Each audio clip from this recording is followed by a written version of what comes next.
अनाम को फिरोज को दावत देता हूँ कि पर्दे के मुतालिक बयान करें।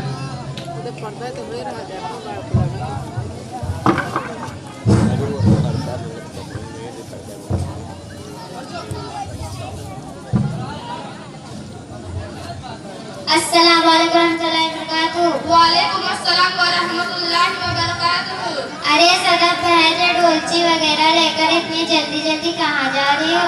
अरे अनंत बहन, आज दूल्हा दूध लेकर नहीं आया था, इसीलिए दूध लेने जा रही हूँ। अरे बहन जरा दुपट्टा तो संभाल लो। अरे बहन, दुपट्टा क्या सही करूँ? क्या गले में दिखाई नहीं दे रहा क्या? अरे बहन दुपट्टा सिर्फ गले के लिए नहीं बल्कि सर को ढकने के लिए भी होता है। चल चल पड़ी आए दादी बनकर नसीहत करने को। अरे बाजी, मैं आपको क्या नसीहत करूं? वाकई मैं आपके सामने बच्ची हूँ, हालांकि इतना जानती हूँ कि शरीयत में औरतों को पर्दा का हुक्म है और सर ढकना भी पर्दे में दाखिल है।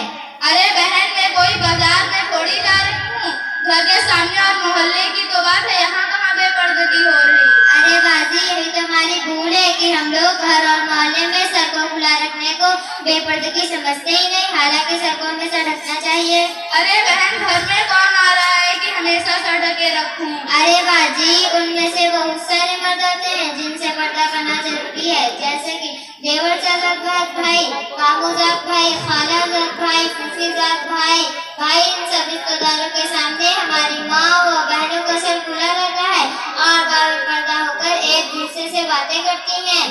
अरे बहन, क्या इन रिश्तेदारों से भी पर्दा करने का हुक्म है? हाँ बाजी, उन सब रिश्तेदारों से भी पर्दा करने का हुक्म है और उनके सामने सर खोलने की इजाजत भी नहीं है। अरे बहन, इस जमाने में तो मेरी माँ और बहनें इन रिश्तेदारों से तो पर्दा नहीं करती, इस जमाने में तो यह गुनाह तो आम है। अरे बाजी, ये तो बड़ा गुनाह है। अरे बहन, अल्लाह की पनाह।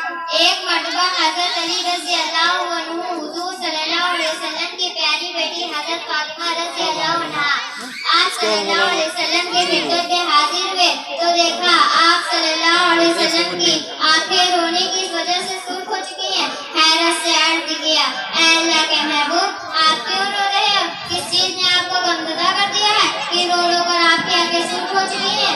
आप सल्लल्लाहु अलैहि वसल्लम ने फरमाया, मेरी बेटी फातिमा इस वक्त बैठा था कि मेराज में दिखाई हुए इस वाक़े की याद आ गई जिसमें मैंने अपने मन की औरतों को अज़ाब में देखा, इसी वजह से मेरी आंखों से आंसू आ गए। अर्ज किया, मेरे माँ बाप आप पर कुर्बान है, बता तो दीजिए वो कौन कौन सी औरतें थी?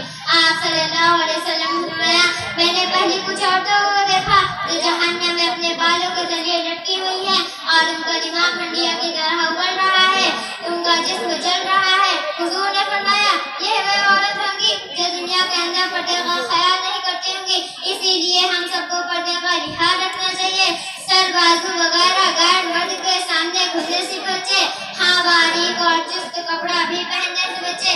जब हम दुनिया के अंदर पर्दे करेंगे तो अल्लाह से उम्मीद है कि हमारे गुनाहों पर पर्दा ढाल देगा। अरे बहन, मैं तौबा करती हूँ और आइंदा पर्दा करने का पुख्ता इरादा करती हूँ।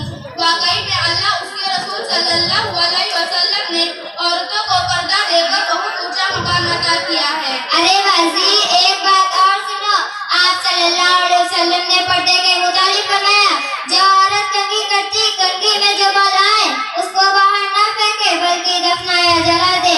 औरतों के बालों को बेचना खरीदना शरम जायज नहीं है, इसी तरह इंसानों के किसी जुज़्व बदन को फरोख्त करने की इजाजत भी नहीं है।